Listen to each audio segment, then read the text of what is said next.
Hey guys, Sean here. Welcome to the F1 Word and to my Bahrain Grand Prix qualifying report. It was actually one hell of a session today. No word of a lie, I was on the edge of my seat right up until the final few seconds. It was brilliant to watch and hopefully it has set us up for a great race tomorrow. I will go over just a couple of the session's biggest talking points in just a moment, but I will start as ever with a look at the fastest time set over the course of the session.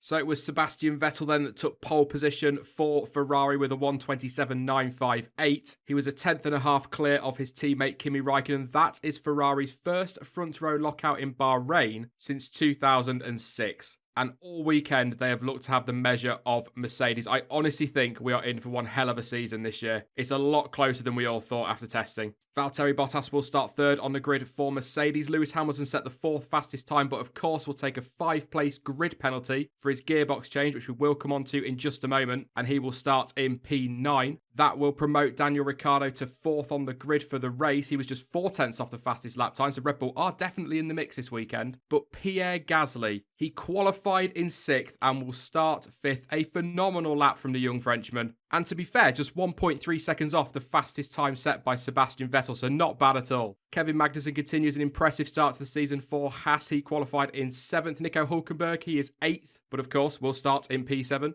Esteban Ocon got his Force India into Q3. He again will bump up one place on the grid tomorrow, but he did set the 9th fastest time, and Carlos Sainz set the 10th fastest time and will start 10th for Renault.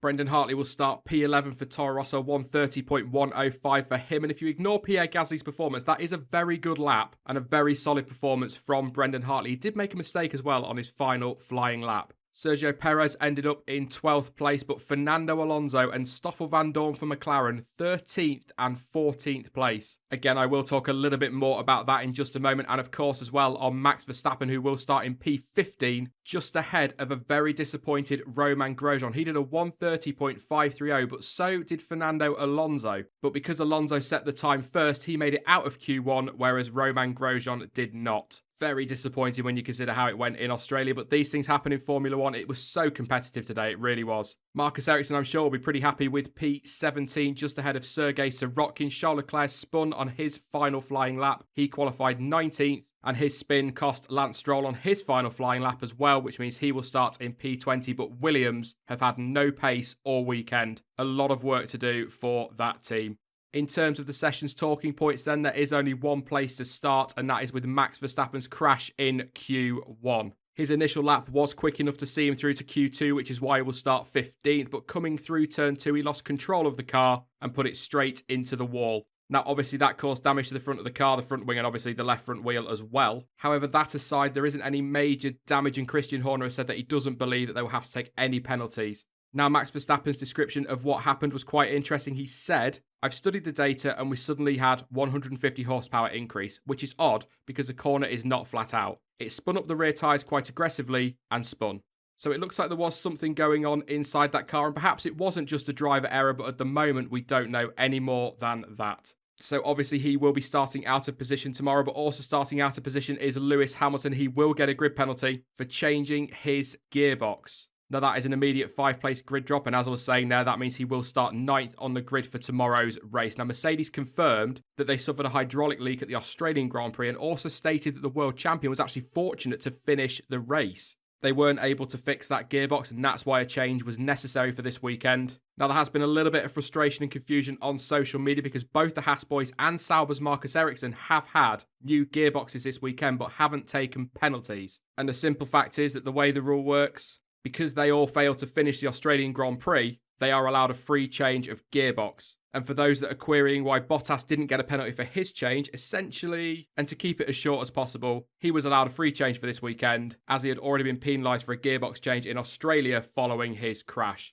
These gearbox and engine penalty rules are not very popular among fans, but at the end of the day, they are the rules. It swings and roundabouts in F1. It's affected Lewis Hamilton this weekend, and it'll probably affect Sebastian Vettel or Kimi Raikkonen or Max Verstappen, Daniel Ricciardo, whoever, later in the season. That is just the way Formula 1 works. But understandably, Lewis Hamilton not happy either. And I have to say, and I might talk about this a little bit more in the race debrief tomorrow, but he looks really flat this weekend. I don't know if anybody else has kind of got that feeling from him, but he doesn't look on it. Just something to think about. It might, as ever, just be me reading too much into nothing. And like I say, we'll probably go over it in the race debrief a bit more tomorrow. I'd imagine McLaren are feeling pretty flat tonight as well. 13th and 14th on the grid. Just very disappointing from them. But Fernando Alonso still seems pretty upbeat for the race, to be fair. He said, "The race pace has been quicker than the quali pace so far for us, so we will see tomorrow. We don't start in the ideal position, but that is the way it is. We didn't have more speed today, but we need to find something for tomorrow."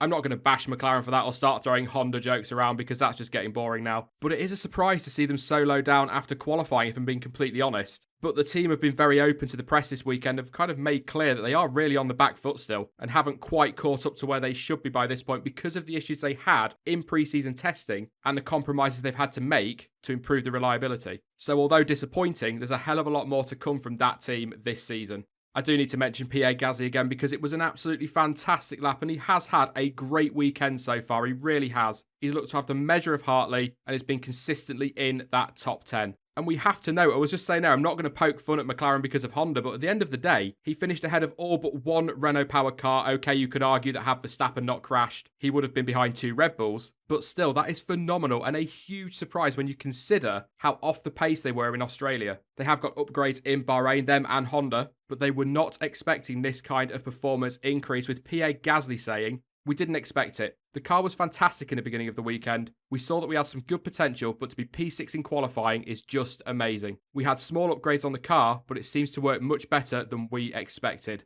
It's going to be interesting to see where they end up in the race. I don't think they'll be staying P6, obviously therefore starts P5, but I don't think they'll be staying anywhere near there. But if they can pick up a couple of points this weekend, they'll be very, very happy. And in kind of summary, I think, to be honest, we're going to be very happy because it looks like we are in for one hell of a race. We've got a very mixed up grid. We've got Hamilton out of position, Verstappen out of position. It's a circuit you can overtake at. And if this race lives up to the qualifying potential, it might just silence some of F1's critics after Australia. There's a lot of work to do. The overtaking certainly needs to be addressed, although apparently the working group don't seem to feel that way because they vetoed the proposed 2019 changes, which is a great start. But that is definitely a story for another day. Hopefully the Bahrain Grand Prix will deliver.